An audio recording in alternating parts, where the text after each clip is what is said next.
Hi everyone, it's me, Annie Woods, coming to you with Annie's World, Take 2, Volume 2. Today I want to talk to you about books and reading. I'm tired of the debate between which is better, ebooks or paper books. Who cares? There are going to be generations of people, especially when you get into the older generations, who prefer paper books. There are going to be some, even in the younger generations, who prefer paper books. Me, I'm kind of in the middle generation. I'm not the current generation of tech-savvy kids, but I'm also not, say, my father's generation who tries not to deal too much with technology.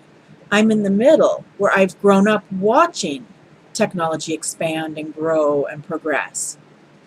And like so many of my peers, I've kept up somewhat on the tech. I'm not completely tech savvy. That would be my husband. Himself has kept up far better with the way technology works than I have, because that's simply because it interests him. Whereas, okay, I click the button, it does what it's supposed to do, I'm good. I'm not, I know how, I can fix some basic problems on my computer, so I'm not completely tech illiterate, but I don't go into in-depth. But recently, my stepmother got a Kindle Fire. She was very trepidatious in using it.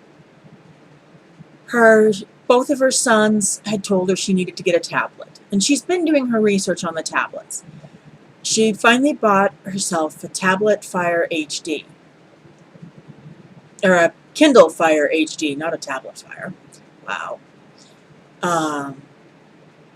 My older sister had to set it up for her, show her how to use it, show her how to find things, and my stepmother actually purchased a couple of books. Now, for my stepmother, the fact that she can expand the text, make it bigger on her Kindle Fire, makes it easier for her to read. She has some trouble reading normal books because of how small the print is. So having the ability to increase the font size works well for her. My father, on the other hand, doesn't want anything to do with the tablet, doesn't want anything to do with a lot of technology or anything like that. He knows how to get by on his computer. He can send and check email. He can write his journal, and he can play those computer games that he likes. And he can read some of his news online. That's all my dad wants to know how to do, which is perfectly fine to me, because realistically, it's his choice. That's what we have to remember when dealing with the book and ebook debate. It's a person's individual choice. It's their individual aesthetic. It's their individual needs and desires that fuels their preference for reading material. Yes, everything is going digital, and there may come a day where print books are all print on demand and everything is a digital copy. That may happen. That may not. We don't know. We don't know how it's going to progress in the future. But we need to keep an open mind about things and not shut it out because it's new and scary. Technology is going to keep progressing. The world is going to keep progressing. But there are still going to be things for those of us who don't want to progress as much with the technology. That's why I love the new print-on-demand technology. I mean, it's always been there. Well, not always, but it's been there for a while. But it's been for vanity presses and people who couldn't sell their books any other way. Now, with everybody selling their books online, places like CreateSpace are making a bundle off of authors. Granted, it's a free service, but they get a portion of the sales. They get a portion of the profit from the sales.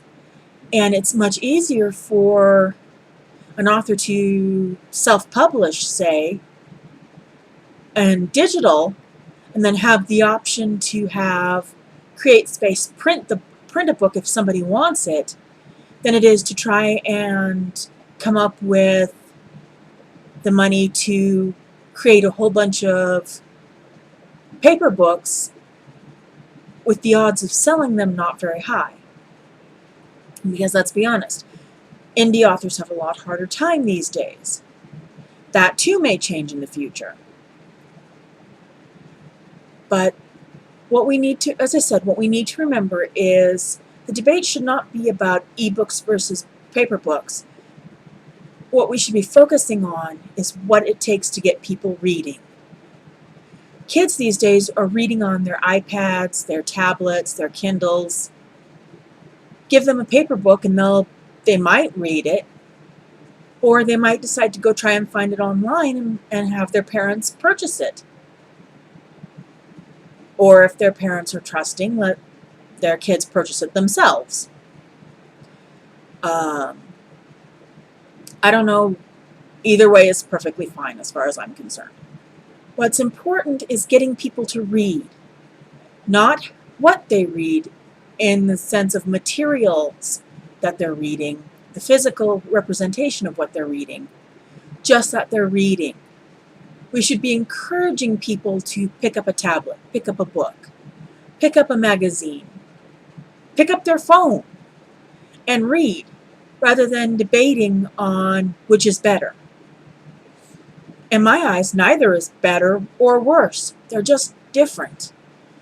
So keep an open mind, keep an eye on technology as it advances, and, if you're into strictly digital books, take time out, pick up a paper book, give it a try. You might find you enjoy it.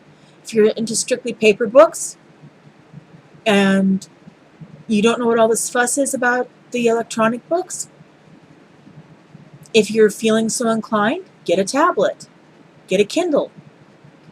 I wouldn't recommend going for the Kindle Fire or Kindle Fire HD if all you're going to do is sample the digital world, but just find yourself an e-reader or a tablet and buy a couple of ebooks and try reading them that way. See which one you prefer better. Don't shut your mind out to the possibilities. Well, that's it for this week from Annie's World. We'll see you next week, and we'll see you on the blog.